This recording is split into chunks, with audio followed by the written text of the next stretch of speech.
My pleasure and honor to be here. And I say that because every time I do something, and you can see there's a lot, over many years, all right? Many years. Oh, when you go over 20 and 30 years, it's a lot of years. So start not making them matter just in terms of the number, but what matters is what do you do in that time, all right?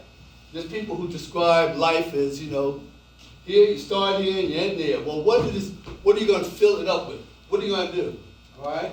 And so one of the things that, as music makers, we want to understand that, first of all, it's an honor and it's a wonderful thing to have a gift of talent, all right? It's a wonderful thing because everybody doesn't have that. Everybody doesn't have wonderful talents, all right? That's not given to everybody. God, as I recognize him, he sprinkles it around. He sprinkles around the talent, all races, ethnicities.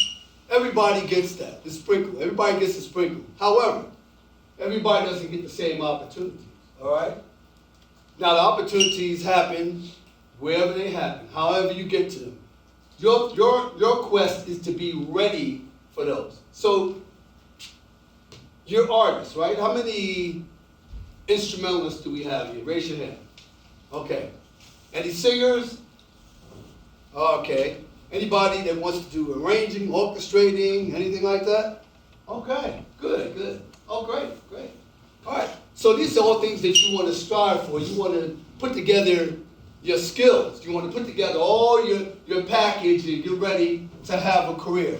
I'm assuming that everybody in here wants to have a career. Is that right? Yes. Is that right? You want to have a career. So how long is a career? 5 years, 10 years? Is that a career? No. Like a lifetime, right? Yes. Oh, okay. So if you want to prepare for a lifetime, well, for instance, if I said you were going to go out on the desert, you're going to go out on the desert, and the desert is 100 miles of desert. You got to kind of prepare for that, right? You're going to whoa. let me make sure I got, how long is this trip? It's going to be 10 days in the desert? Well, let me make sure I got enough water, make sure I got enough food, let me make sure I get my clothes and everything, right? You got to make sure you have all the right equipment that you need, all the preparation, all right? So if your goal is to have a career, a lifelong career in this industry, then get ready because I demonstrated that's what a lifelong career looks like, but it starts right where you're at. I started exactly where you're at. Music school, study. Why? Because I really wanted to improve my skills. Now, it wasn't always like that.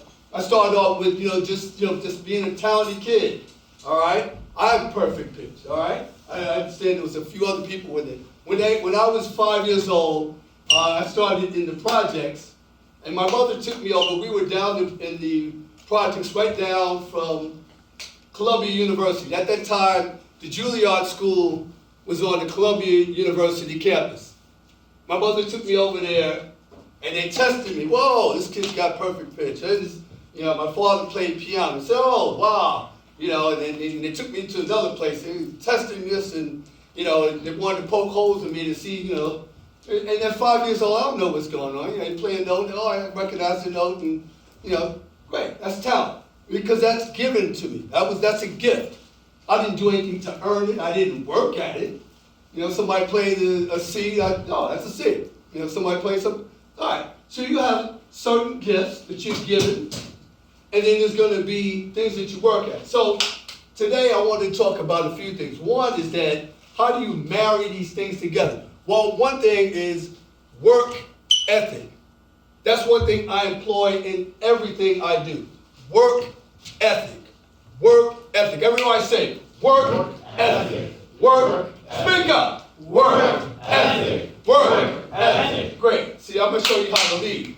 Work ethic. Work ethic. I need that louder, please. Work ethic. Work ethic. There you go. That's an accent. See? Let's try it. Work ethic. Work ethic. work ethic. Great. All right. Now, the reason why I emphasize those things because sometimes that's more important than talent. All right. Talent sometimes can be overrated. Not that that's a wonderful thing. All that does is represent that you can do something easier than other people, and it comes out great. All right. But somebody, just like you see the race between the tortoise and the rabbit, okay, well, the rabbit is quicker and faster, but the tortoise is like, hey, I'm gonna keep pounding, and the rabbit's messing around, and the tortoise got to the finish line. All right? So your work ethic is going to really represent how you get to the finish line. Now, what is the finish line? The finish line is several things. Well, it's goals that you set up for yourself. You said you wanted to have a career in this industry. So that's a dream. It's not a given. It is not a given. A lot of people cannot sustain a career. They can get things happening for a minute, and then things break down. Things happen. Life happens. You gotta get a job. You gotta get a 9 to 5 or whatever it is. You gotta do what you gotta do, all right, to survive. So having a career in the industry is not given just because you're a talented player, just because you're a good player. There's a lot of good players. They're coming out of university every year. We're sitting here right now, and there's somebody in every town that's got a music school, and there's talented kids in there working. Well, what's going to separate you from them? Work ethic. Work ethic. Got that right. I say that all the time. I emphasize that. Not only do I say that to myself, I say that to the teams and everybody that works with me. Very important. And what is work ethic? Well, work ethic is how you design excellence for yourself. How do you design excellence? What is excellence to you? What does good sound like to you? You know what I mean? When you think of, if you're an instrumentalist, matter of fact, who plays piano here? You understand? What's your name? Oh, I'm sorry. This is going to be I want to prepare you for how I do things, okay? This is going to be very interactive. I'm going to call on you, and when I call on you, I want you to stand up and say your name. Fill the room. What's your name? Daniel. There you go. All right, Daniel. You play piano, right? Yeah. All right. And what have you been studying? I've been studying jazz. Oh, jazz. Okay. All right. So now, give me an example. Give me somebody that you would say is, greatness. Greatness. That you would aspire to be like. Chick Corea. Chick Corea. Greatness. Okay. Great. All right. Great. Great example. You can have a seat. Now, Chick Corea is a good friend of mine. I had the opportunity to work with him and do some things with him. Now, Chick Corea and you, Daniel. So Chick Corea is one of the, greatness is in kind of the epitome of whatever it is that you see as a pianist, right? He's got a wonderful package of experiences and all that is on display when he plays. He's got wonderful classical, jazz, all of that's coming in. He's one of the architects of fusion music that fused jazz, funk, and different influences together. Beautiful. What is the distance between you and him? How far are you? Pretty far. Pretty far, was it? Okay. If we were talking on a scale of 100 miles, so Chick Corea is on 100, where you at? Generously 40. Generously 40? Okay. Oh, good. All right. And you have to, now good. First thing again, when you're doing this work ethic thing, you got to be honest with yourself. So if you think you're a 40 and Chick is a 100, so you got 60 to cover. All right?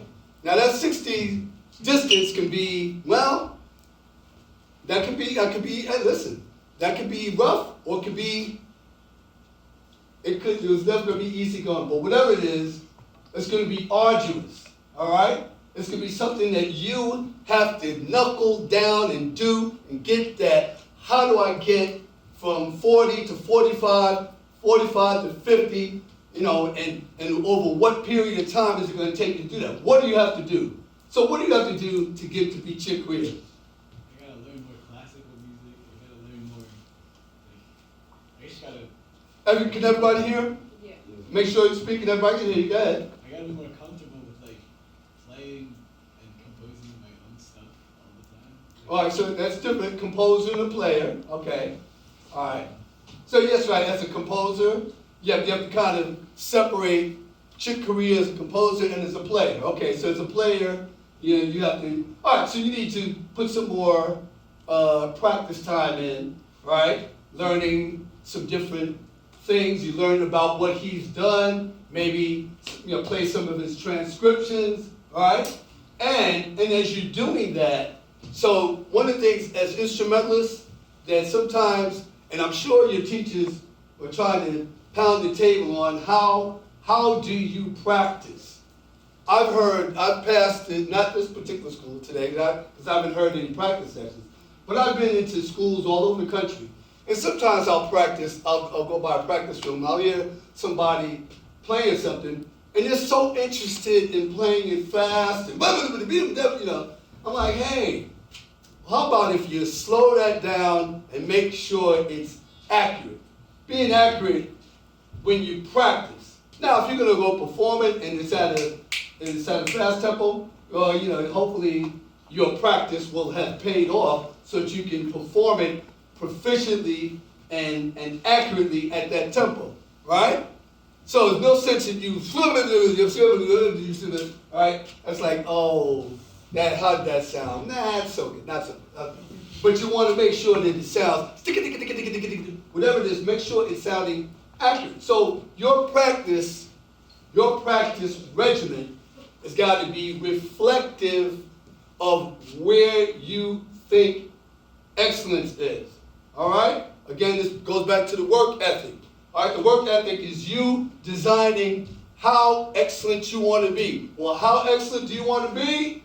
Is going to be, well, I want to be Chick Corea excellent. One thing is that, I'll tell you how I kind of got my career going.